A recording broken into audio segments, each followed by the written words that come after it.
स्वागत है। और आज एक बच्चे से आप लोगों का इंट्रोड्यूस करवाते हैं। क्या शिव मोहन, कहाँ हो? आओ स्टेज पे। Yes sir. आज से पहले कहाँ पढ़ रहे थे? बहुत दूर पढ़ रहे थे सर। तो हम तुमको जब जांच किए तो तुमको फैक्टर नहीं आ रहा था। Yes sir. फैक्टर नहीं आता बिल्कुल? नहीं सर। अच्छा चलो, तो आज हम आपको फैक्टर सिखाएंगे और तुम ये बताना कि फैक्टर तुमको आया कि नहीं आया। ठीक है सर। ये लिखा हुआ कितना है? 32 है सर। 32। अच्छा एक बात बताइए, आपको पता होनी चाहिए कि सम संख्या जो जिसके अंत में 0 2 4 6 8 होती है वो सम संख्या होता है। ये 2 से बिल्कुल कटेगा या नहीं कटेगा? कट जाएगा। कितना टाइम में कट जाएगा? 16। वेरी गुड, बहुत अच्छा। फिर कितना टाइम में लग जाएगा? 2 से सर। कितना? 8। Very good.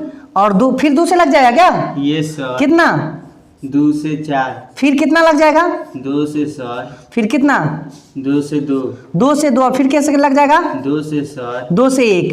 अब हमको जब लिखना होगा फैक्टर तो 32 इक्वल टू लिखेंगे 1 गुने 2 गुने 2 गुने 2 गुने 2 गुने 2।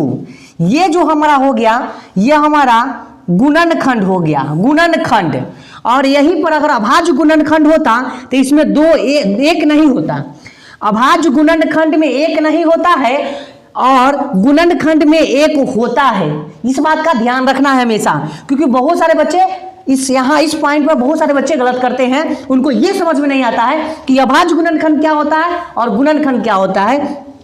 तो जहां भी 1 देखेंगे तो समझना है कि गुणनखंड है, और जहां 1 नहीं होगा वो अभाज्य गुणनखंड होगा।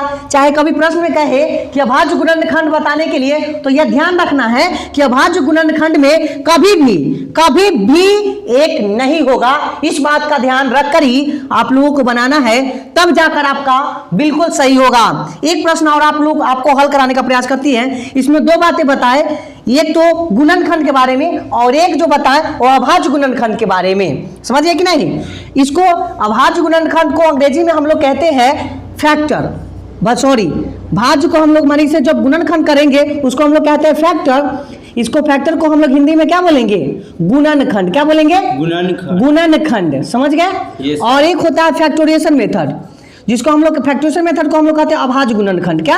अभाज्य गुणनखंड। तो अभाज्य में जो है सो 2 आता है और गुणनखंड में 1 भी आता है। मानी कि अभाज्य गुणनखंड आएगा तो 2 से ऊपर वाला संख्या होगा, लेकिन जब गुणनखंड होगा तो उसमें 1 से ऊपर वाली संख्या होगी।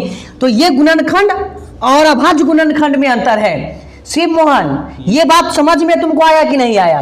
अगर आ गया हो तो आप लोग भी इस प्रश्न को सॉल्व कर कमेंट्स करें कि इसका जो है अभाज्य गुणनखंडों की संख्या कितनी होगी। अभाज्य गुणनखंडों की संख्या कितनी होगी? अभाज्य गुणनखंड पूछ रहे हैं, ये ध्यान से आप लोग ध्यान दीजिएगा। अभाज्य गुणनखंड पूछे हैं, गुणनखंड नहीं। तो आप इसका आंसर कमेंट्स में जरूर करें। तो क्या शिव मोहन जी, आपको जो है यह फैक्टर समझ में आया कि नहीं आया? आ गया सर। आ गया? दिन से हम रहते। कोई बात नहीं, आएगा, बिल्कुल आएगा। सारे चीज आएंगे, खाली ध्यान से पढ़ा कीजिए। क्लियर ना? कोई दिक्कत नहीं होगा। और आज बताइए, ये जो आपको फैक्टर समझाई गई, ये फैक्टर समझ में आया? Yes sir. आज के बाद अपनी जीवन का दस्तूर बदल देंगे। Yes sir. कोई चीज मुमकिन नहीं होता है, नामुमकिन होता है कोई चीज? नहीं सर। सब चीज मुमकिन है, केवल क्या करना होगा? मेहनत। वेरी गुड, बहुत अच्छा। जिस बच्चे ने मेहनत किया है अपने जुनून के साथ, कोई भी बच्चा कमजोर नहीं होता। दिल से मेहनत करिएगा तो आगे सफलता जरूर मिलेगी। हाँ, ये जरूर है कि थोड़ा लेट लगेगा, थोड़ा दिनों के बाद होगा, लेकिन एक दिन जरूर आपको दिक्कत नहीं होगा, एक दिन सफल जरूर बनिएगा बस। लेकिन निरंतर बने रहे। जिस प्रकार से ये शिव मोहन को जिस प्रकार से मैथमेटिक्स में प्रॉब्लम्स है, उस प्रकार बहुत सारे बच्चे को होते हैं, लेकिन घबराए ना कभी और हिम्मत कभी नहीं आ रहे कि हमको मैथमेटिक्स नहीं आ सकता है। बिल्कुल आएगा, बिल्कुल आएगा और बिल्कुल आएगा। बस बने रहे, इस अगले वीडियो में भी बने रहे और देखते रहे अपना द वेस्टिक चैनल। और अगर अच्छा लगे वीडियो तो सब्सक्राइब जरूर करेंगे।